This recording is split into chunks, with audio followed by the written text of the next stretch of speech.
Okay, so in my previous commentary video on Cooper, or Cooper I guess his name is now, someone recommended that I respond to Dumbsville's Sonic Boom Rant featuring harsh opinions. Normally I don't take requests, please don't request I make a video, but I think this video is actually bad enough that I felt that I need to break my regular upload schedule of one video every 2 months to actually respond to it, so this should be fun. Also, this video won't be animated. I don't think it'll be especially long like my previous 1 hour response to a decade-old Sonic game, but I'm just lazy, so have this image of a turtle. I mean a tortoise.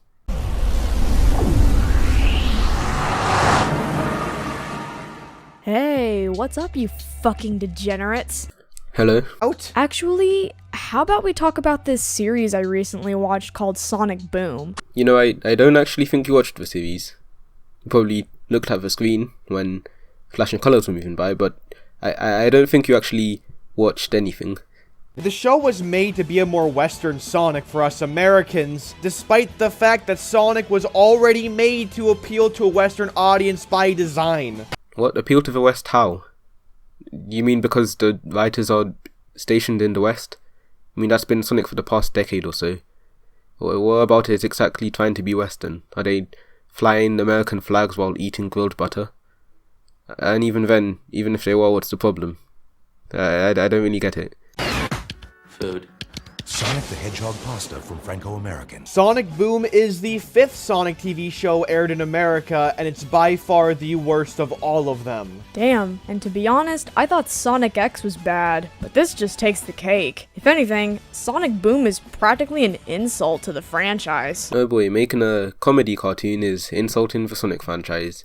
Remember kids, you can't laugh at anything. Don't laugh, everything has to be serious. Thankfully, the current status of the Sonic Boom franchise has been pretty much dormant since the end of Season 2. Oh, thank fuck they stopped while they were ahead. They probably would have made it much worse than it already is. Oh boy, I sure am glad all of those people lost their jobs because they made a show that I personally didn't like. You know, weren't you the one that was talking about how John Gray shouldn't have lost his job despite all the horrible things he said and did? Why did you change your mind suddenly just because some people made a show that you personally didn't like? During both of our completely independent, simultaneous, coincidental, not at all together viewing of the show, neither of us could bring ourselves to actually finish the entire thing. My guy, it was that bad. No, it isn't really. You probably just have ADHD. When making an adaptation, one of the most important things to do is to follow the rules set by the source material. Yes, actually, that's a very good point. When you make an adaptation, it's important to follow the rules set by the source material of the thing that you're adapting. Otherwise, you could just end up alienating a bunch of people going into it expecting it to be similar when it turns out not to be. Of course, that being said, I have no idea why you're bringing it up when talking about Sonic Boom of all things. The fact that even Sonic Boom couldn't do that says a bunch. Oh right, sorry, I forgot to turn off my brain so I could be as smart as you guys. What they're trying to say is that because Sonic Boom is an adaptation of the original games, that it should stick to the rules set by them. Of course, this is not true because it's not an adaptation, it's a spin-off. It's a spin-off of the original series. Of course, this meaning that there's no reason for Sonic Boom to stick to the rules of the original series because this is a spin-off in an alternate universe, as has been said multiple times and is very clearly seen by the change in design. And reminder that this is the Sonic franchise, which has some of the most inconsistent rules in the universe. However, even the rules that are set in stone and make Sonic what Sonic is are completely thrown out the window. Oh boy, I sure do wonder why a spin-off would change the rules of the series it's based off of. That sure is a thunker, that sure gets the brain thinking, doesn't it? For example, the main underlying thing in Sonic is the adventure feel. No, that's just something that happens because Sonic the Hedgehog is an adventure game. The fact that it's an adventure game doesn't mean that every single thing that's associated with it needs to be adventure themed. It just happens to be that that's what the majority of the games fall under. From the classic games, to the modern games, to the previous TV shows, to the comics, all of these have an overarching and grand adventure. You know, I actually think it's incredibly hilarious how you bring up the comics and the cartoons, considering how popular they are for deviating extremely from the rules set by the original game series. Like how in the game series in Sonic Adventure 2, Sonic was about to die because he was falling to Earth from the moon, but then in the Archie series, Sonic can be sent hundreds of millions of light years away from Earth and hit another planet and then still be fine in base form. Or what about Sonic the Comic Sonic in the UK, where Sonic's a massive dick to all of his friends and his super form is an evil version of himself. That's why all of these different iterations of Sonic have different names, like Sonic the Comic Sonic, and Archie Sonic, and IDW Sonic, and Boom Sonic, and Game Sonic, because they're all so different from each other that just saying, I don't like Sonic the Hedgehog, or I like Sonic the Hedgehog, while most people will understand that you probably mean the games, you could also mean Archie Sonic, you could also mean IDW Sonic, you could also mean Sonic the Comic Sonic, and so on and so forth.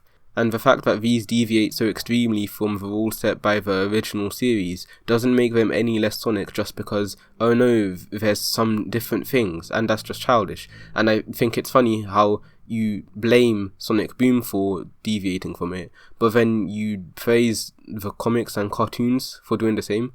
But I guess Sonic Boom is different because they're trying to make a comedy show, because, laughing is evil, no one can laugh, which is proven by your video.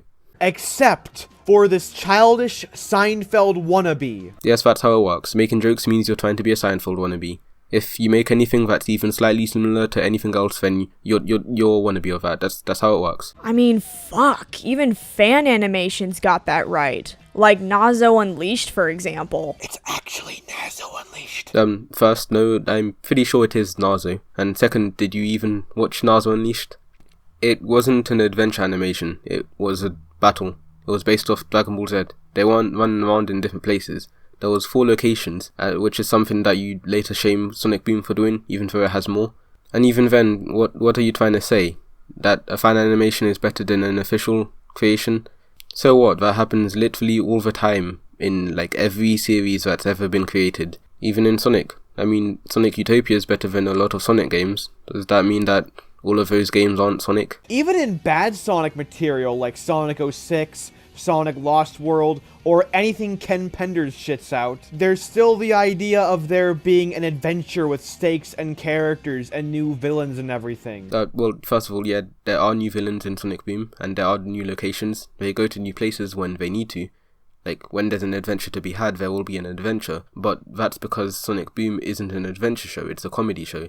And there's no reason for you to keep on imposing this, oh no, it has to be adventure because it's always been adventure onto it. I mean, you even say yourself, even in bad Sonic material, that means that an adventure feel isn't necessary to make a good Sonic game, or just having it in isn't gonna automatically elevate it to the level of good. So then what's the point of adding it in? Is it just because it's been done before? It's like some kind of video game version of appeal to tradition. It's almost like Sonic Boom isn't even a Sonic property. It is though, isn't it? I mean, it has Sonic in it, which is much more than most other things that are considered Sonic properties. I mean, is Sonic Spinball not Sonic because there isn't an adventure feel?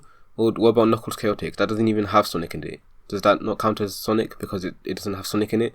Just because a spin-off misses one of the key factors that's in the main series doesn't exempt it from being part of that same series. Like, are you gonna start complaining that Pokemon Mystery Dungeon isn't Pokemon because there's no Pokemon trainer, or you don't put Pokemon in Pokeballs? It more so acts like a childish version of Seinfeld. よし、俺様が相手だ。だ北斗神拳。この野郎。 Only, there's no audience laughing in the background at every corny joke that isn't even funny. Fastest hero in the world, purveyor of justice, righter of wrongs, eater of chili dogs. Yeah, when you cut out the context, it isn't funny. The joke isn't that he said, ha ha, eater of chili dogs, it's a reference to chili dog. The joke is that he's trying incredibly hard to impress some random girl that he hasn't even seen before. Which you'd probably catch on to if you had actually watched the show. When it comes to actual adventure in Sonic Boom, there is none. The universe quote-unquote resets every episode. There are no overarching arcs or anything. Oh boy, I can't wait for you to explain the issue with that. Because if you didn't explain the issue, you'd look like an idiot. You don't want to look like an idiot, do you?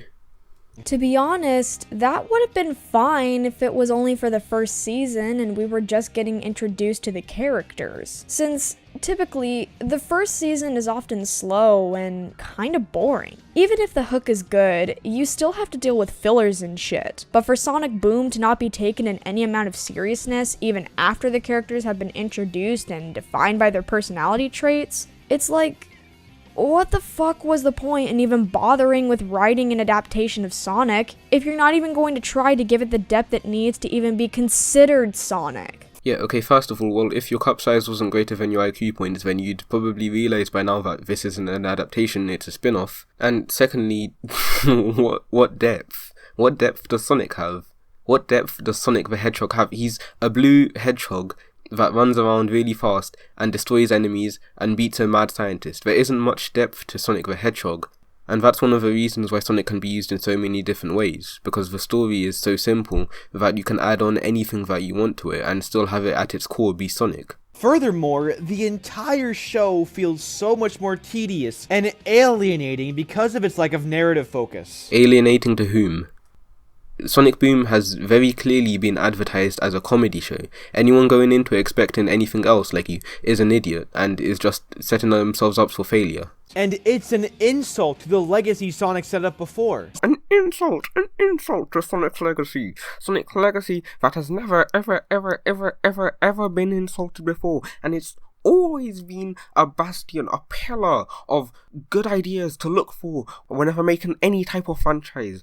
Oh, making a comedy show that wants to make people laugh. That's an insult to Sonic's franchise. That's a mar on Sonic's name that can never be wiped off. I'm not exactly sure who I was imitating there, but I think I got my point across. Sonic games have always had these high stakes and these oh shit kind of moments. Adventure 1 had Chaos. Adventure 2 had Shadow. Heroes had Neo Metal Sonic. Oh yeah, I definitely remember those. Even the classic games had high stakes. The Death Egg in Sonic 2, 3, and Knuckles. Sonic CD with its time travel and Metal Sonic. Now that was actually another good classic.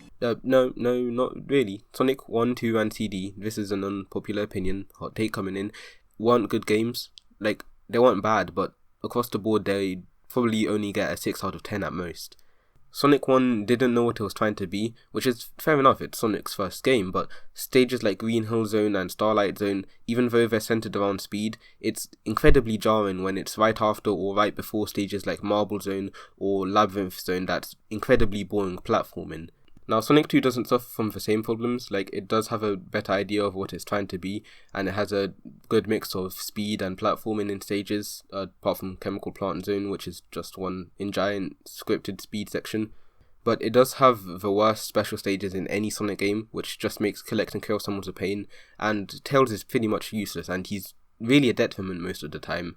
Not to mention the level design in a lot of the levels is just not good. Like, sometimes they give you speed power-ups or invincibility power-ups right before a platforming section. Like, Mystic Cave Zone is literally just invincibility, sorry, you're getting into a platform section now. And Sonic CD was just incredibly confusing in the sense that, why would you give me the option to time travel, but then you don't even give me enough time to go around and explore the areas? Because you still set a time limit of 10 minutes. And they try to get you to go to the past and the future by building up speed, but not even the first level gives you a chance to show an example of this, because they're always stopping you at every opportunity. The stage design really isn't good, and also the stages don't look good. But one thing that ties all of these games together is that the stages aren't really memorable. Like, the games are memorable, I'm not saying that, but the stages aren't. I guarantee you that you only remember stages like Starlight Zone because the music is nice. But that's not the stages being memorable, that's the music. Now, my point here being that even though these games do have the sense of adventure that you praise so highly as if it's some sort of super cocaine, it doesn't make the games good, nor does it make the levels memorable. So there's no reason for you to keep on saying it has to have a sense of adventure, otherwise it's not Sonic, because it's just not true. It's clearly not true. It doesn't have to have a sense of adventure to either be Sonic, good, or memorable. Also, I like how, as an example of high stakes in Sonic, you use the Death Egg. The Death Egg, a clear reference to the Death Star from Star Wars, or how Supersonic is a clear reference to Super Saiyan from Dragon Ball. Just stuff like this makes it abundantly clear that Sonic the Hedgehog as a franchise isn't something to be taken seriously. Like, it can have serious moments, but as a whole, as a franchise, Sonic clearly shouldn't be taken incredibly seriously. He's a radical, blue, super fast anthropomorphic hedgehog that beats enemies. Like, that beats robots. There isn't much depth to that. Yeah, sure, they were simplistic because of their limitations, but they were extremely memorable, and their stakes felt high. No, they weren't simplistic because of limitations, they were simplistic because it's just fun. It's more fun to have a simplistic game than something that's incredibly complicated, and with simplism, you can add much more to it than something that already has a set lore that you can't really change. And again, they weren't memorable, they really were not. The levels in Sonic 1, 2, and CD aren't memorable. Sonic 3 and Knuckles had very memorable levels. I can remember all of them in order off by heart. And even though I've played Sonic 1 and 2 over and over again, the levels just aren't memorable enough beyond their music. I can remember stages like Aquatic Ruin and Mystic Cave Zone because I like the music, and I can remember stages like Labyrinth Zone and Starlight Zone because the music is nice, but the stages they're not like amazing, they're not good enough to remember. But the games, yes, of course I remember the games, they're the defining games of Sonic the Hedgehog. I don't remember them by cause of any of their merits as a video game. I mean, I remember Sonic 06, but it isn't because it's good, I remember it because it's a defining moment in Sonic's history. There was an adventure feel to them, and Sonic Boom does not have that. I should probably just set up a counter of the amount of times you say, oh no, Sonic Boom doesn't have an adventure feel, without explaining the problem with not having an adventure feel. I never thought I would say this, but fucking Sonic 06 had a better plot line than... You should expect the expected and nothing more. Whatever the fuck Sonic Boom was trying to go for. And that's saying a lot. No, it's not really saying anything. You just said Sonic 06 is better than Sonic Boom because it is. But you're not explaining why. Like, better in terms of plot? Well, that couldn't be it. Sonic 06's plot is full of holes and inconsistencies that makes the plot hard to follow, whereas Sonic Boom has a clear beginning, middle, and end, and everything wraps up nicely, with minimal plot holes or inconsistencies. Maybe you mean in the way the characters act? Well, not really, because Sonic 06 completely disregards how the characters normally act in the other games, whereas Sonic Boom uses the characters' personalities as they have been established to be in this new spin-off universe. It allowed me to be something other than a princess. I was able to be myself. A girl. It sounds like being a princess isn't that easy.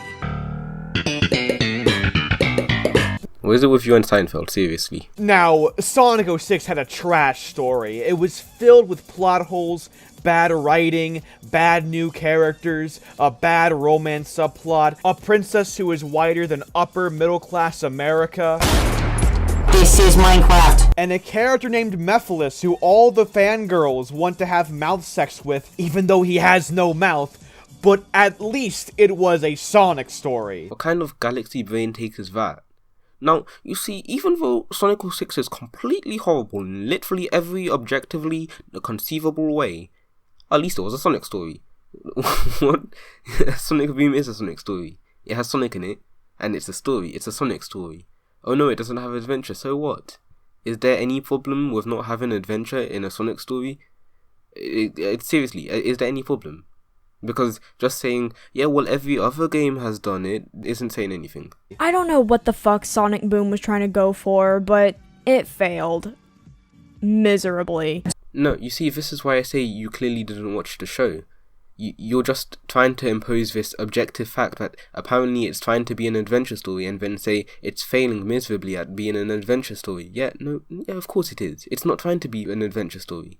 To the kids, you ain't got a curse to be a dope rapper. Most of these dudes is Johnny Depp's, good actors. So, from what I understand, throughout the first several episodes I tried to watch, all I watched were bland and predictable cliche scenarios that follow the same formula over and over again. And the source cited is the author's ass.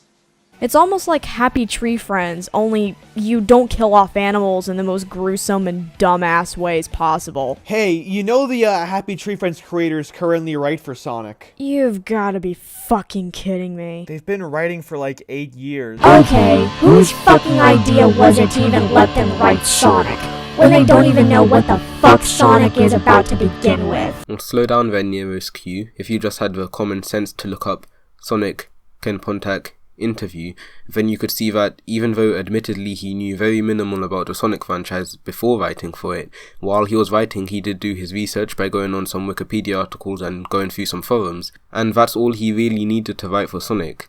I see a lot of people saying that he and the other writer from Happy Tree Friends, Warren Graff, don't know how to write Sonic, but these people clearly haven't seen Sonic Colors DS, which was written by the same people and has a really good script. And that's because Sonic isn't a lore-heavy franchise. It isn't deep at all, because it's just Sonic the Hedgehog. And then there's people like you saying, oh no, they don't know what Sonic is. It's you who doesn't know what Sonic is. It's not that complex. It's not deep at all. The show goes for the SpongeBob feel, where each episode is a comedic, funny, haha episode. Okay, well no, first, that's just called a comedy show. It's not a SpongeBob anything. And second, since you know that it's trying to be a comedy show, you probably should have told your girlfriend that before she made herself look like an idiot by saying she didn't know what it was trying to be, and then saying it was failing at whatever it was trying to be. Even though, unfortunately, the show isn't very funny. The first season relies on mundane humor, where the characters say and do things that are either LOL XD random, or just really forced and awkward. How are we gonna get out of here?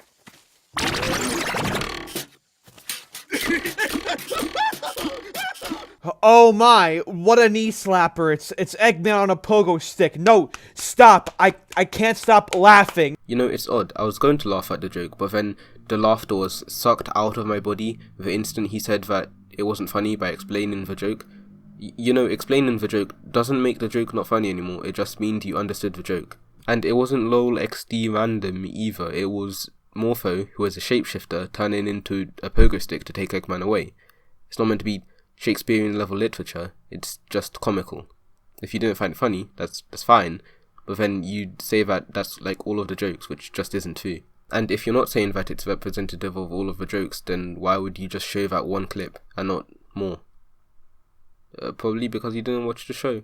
It's even worse knowing that everything is just so limited. There's only like, what, 4 locations? Yeah, no, that's just downright sad, pathetic, and lazy. Yeah, well, first, clearly no, there will be more places than is shown on the trending articles page. It doesn't show Sonic's house, it doesn't show the town centre, it doesn't show the town hall, and it doesn't show the numerous other unnamed places that they will go to when there is an adventure to be had. Because Sonic Boom isn't an adventure show, it's a comedy show.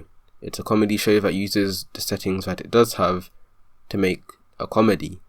I mean, for the most part, Ed, Edd n Eddy takes place entirely within a cul-de-sac. Are you going to call it downright sad, pathetic and lazy? What about The Simpsons? It takes place in Springfield, mostly the house, the Quickie Mart and the school. Are you going to call it sad, pathetic and lazy? Or you're just going to realise that not every show has to have a million locations because not every show is trying to be an adventure, nor is it necessary to have many locations because what matters is what you do with what you do have. Are you going to call shows like Space Ghost downright sad, pathetic and lazy? I mean, this is just setting an arbitrary standard that no show really has to meet. As a writer, it's important to actually give depth to the world if you want to make the comedy work.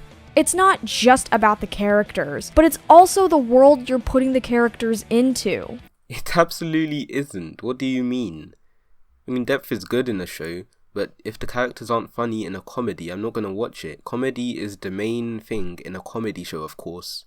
Most of these problems are attributed to Season 1, because in Season 2, instead of having awkward, LOL XD random attempts at dry humor, in other words, the joke of Season 2 is, we're Sonic and we know it's Sonic. I was just searching for more of that fan fiction of yours. Ooh, Son Amy, spicy. It gets old. Fast. Yeah, that shit gets old real quick. Especially when it's being constantly done just for the sake of getting brownie points from Sonic fans. There's so many things wrong with what you just said. Okay, well, first of all, that made sense within the context of the episode. That's to show that Mark the Tapir, or Mark the 5th-chan, is creepy and obsessive to the level that he's writing fanfiction about two people that he knows in real life. Secondly, weren't you just complaining that they got people on that didn't know anything about Sonic?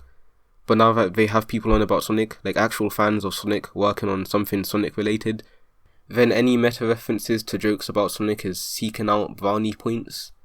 It can, like, seriously, make your mind up. And third, how is it seeking out brownie points to make a reference? Like, seriously, I don't get it. But you know what? It worked. Fuck this whole fan base. Yikes. People can't have fun. Having fun is bad. No fun allowed.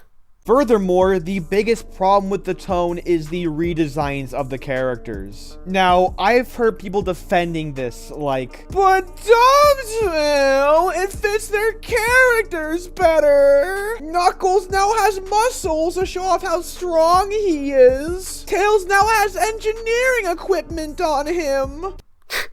Listen to these people with their logical defenses that actually make a lot of sense. Imagine, what a bunch of jokers, am I right? Here's the thing, yeah, the redesigns are more proportional to the characters' personalities. Like with Amy's dress being more rugged, Sonic having a bandana and sports tape, "This ain't your dad, Sonic!" And Knuckles being swole as fuck, boy! But none of this actually matters because the actual tone of the show is funny and more cartoony. If you're going to make a comedic Sonic show, don't make your characters look more grounded. Do you have short-term memory loss? Like, did you just forget the words you had said just 5 seconds ago? When a character's design is more similar to their personality, they're gonna look more cartoony. Because your personality is gonna be a more cartoony version of what you look like. They made their designs more cartoony, they made their personalities more cartoony, because the show is more cartoony. They didn't ground anything, literally anything. That's like making a comedic Mario show, but you redesign Mario to give him a gun and realistic proportions. No, that's literally the complete opposite of what you just described Sonic Boom did. If there's one thing that I fucking despise more than anything when it comes to story writing, it's when people don't even use their characters effectively. They use them like tools and not even take the time to flesh them out. Give the audience a reason to even connect with them. Or hell, give the audience a reason to even tolerate them. In their original source material, these were characters that, for the most part, were memorable and had some sort of likability to them, but are completely neutered in Sonic Boom. I wouldn't say they're completely neutered, but I can say that they only have one distinct personality trait, and that's it. Yeah, sure, but if the writing is good, then what does it matter if the characters are one note? In my previous video on Animated James, I talked about how his characters really only had one distinct personality trait. And I mentioned how that was a bad thing, not solely because they only had one personality trait, but because his writing wasn't good enough to back it up. You don't do any of this, you just say, he has one personality trait, let's move on. For example, way past cool, huh? Sonic's a dickhead. Like, he's literally just a simple-minded dickhead. In the previous adaptations, which you don't need to keep bringing up because this is a spin-off, not an adaptation, he was arrogant, but he wasn't so arrogant to the point where he acted like a complete douchebag just because he's aware of how relevant he is to the community. Bitch, are you dumb? Amy Rose is bland as fuck. The whole point of her character is to be some sort of token pink female version of Sonic, only a lot more victimized in the bullshit, and Sonic rescues her. She's literally written to be a damsel in distress. No, she isn't really. I mean, she's kidnapped twice, Sonic CD and Sonic Adventure, but in Sonic Adventure she breaks herself out and she has her own storyline, and in Sonic Adventure 2 she even saves Sonic herself. She isn't written to be a damsel in distress, she just happens to have been introduced as being caught by Metal Sonic. And yet, Sonic Boom, for some reason, decided to make her act as though she's a smartass who is independent and doesn't need Sonic to breathe air. How dare they change a character's personality in a spin-off? That is a crime. And again, you don't explain what's wrong with it. I turned out to be such a damsel in distress. Knuckles, while yes, is written to have more brawn than brains, it's like they completely took that away and made him a total fucking idiot in general. Also, apparently he's a feminist. You know, Amy, anytime someone calls attention to the breaking of gender rules, it ultimately undermines the concept of gender equality by implying that this is an exception and not the status quo. What? Just because I'm a meathead doesn't mean I'm not a feminist. War has changed. How groundbreaking. It's a joke, you're meant to laugh. Just haha, and then you can move on. Styx is fucking annoying, way too quirky, and is just an unnecessary character. She literally adds nothing. If you were to take her away, nothing would change. I mean, I like Styx, but fair enough. They don't really do much with her character. That's the one good point you make throughout this video. Spoiler alert, it just gets worse from here. I was staring at the sky. Shadow is just... Shadow. He's only the second most popular character in the whole canon. Gotta testify. Come up in the spot looking extra fly. You know, just putting comedy over a joke doesn't make the joke not funny anymore. I could do that for any of your jokes and that wouldn't be what makes them unfunny. What makes them unfunny is that you're not funny, huh? All I can say is that his voice acting is bad. I prefer to stand. Eggman is too much of an idiotic supervillain who is meant to be some sort of comedic factor where he is neither good nor bad, yet he still does stupid shit anyways because it's like they're using the good versus evil trope to mask the stupidity behind it all. No, he's clearly meant to be bad. It's just that Sonic Boom isn't as autistically serious as, say, Sat-AM is with Eggman's evilness, where he can only be bad. Just Sonic Boom's more comical. And out of all of these characters, Tails is the less butchered. Hell, they didn't change a single thing about him, and that is incredibly sad. It's like the writers aren't even trying. Okay, seriously, make your mind up, please. First, you say he's the least you say he's the less butchered, but grammatically you should have said he's the least butchered. But then you go on to say that that's a bad thing, and they're just being lazy. So, should they change the characters or should they not change the characters? I thought you guys were saying that an adaptation should be as similar to the source material as possible. I know this is a kid's show and the kids wouldn't really understand and all, but I mean, come the fuck off it. At least give the characters something for the audience to latch onto, instead of just using their presence on screen as a way to get blind audience to even watch the garbage you call a show. Fucking hell, even the side characters are irrelevant. I'm really not sure what you were trying to say there. Like, you just said words, and then they didn't, match up to mean anything. The characters in Sonic Boom, like Harsh said, are fucking shit. Knuckles and Amy are the key characters in this. Knuckles in the games had pride and honor. He wasn't the sharpest tool in the shed, but he was strong and brave. He was also isolated on a floating island to protect a giant Master Emerald, so his reclusiveness might have affected his intelligence? But in Sonic Boom, he's just Patrick Star. Okay, well, first of all, he's on the floating islands, protecting the Master Emerald. Just thought it would be important for you to know that piece of trivia, since you're policing everyone on what Sonic is. And second of all, so what? They're exaggerating his personality. You know, that's why they made him buff, to show he's more brawn than vain. Like how you talked about earlier.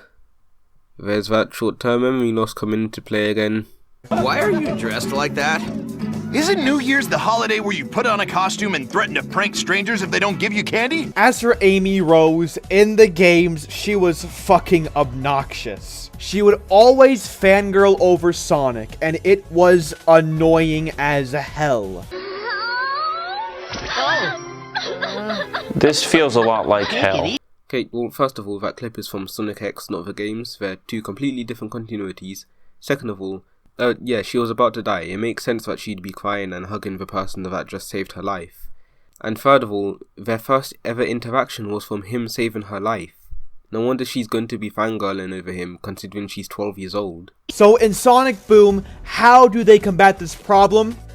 Make her personality woman. Of course, the solution to fixing a personality is by removing the personality and turning her into woman. Feminism, guys. Fucking hell.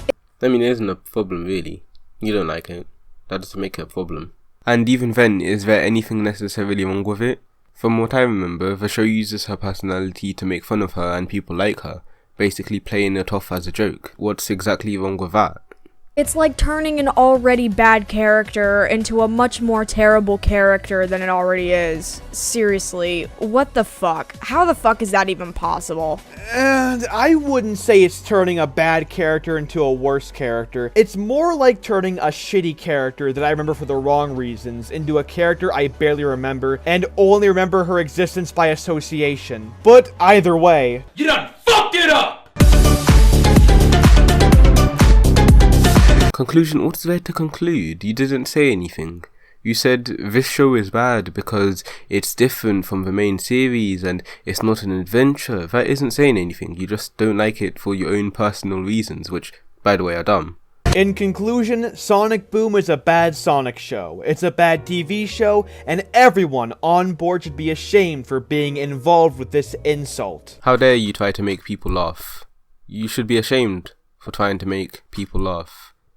Follow Dumbsville's example of never ever making anyone laugh. Don't even bother calling it Sonic, my dude. It's barely even worthy of the title of Sonic. How about we call it Shit Boom? I vote that you just throw your mouth shut and never speak again, please.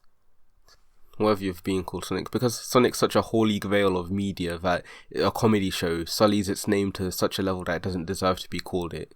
Whatever, the video is pretty much done now. As my conclusion, I just wanted to say, of course I don't hate you or your girlfriend. If you do see this video, I mean, I don't know if you will. And apparently this video was uncharacteristically bad for you, but really, as a first impression, this was awful. Like, I don't want to watch any of your other videos, because every single point you made in this video was awful. I mean, I don't know if I will or not, but just... this video was really bad. Which sucks, because my favourite Sonic character is Metal Sonic 2. But, you know, it is what it is. Although I do hope you get your Twitter account back. Good luck on that. Also, the link to your second channel in your description doesn't link to anything, because you didn't copy the full link properly. I just thought you should know. Okay, I'm done.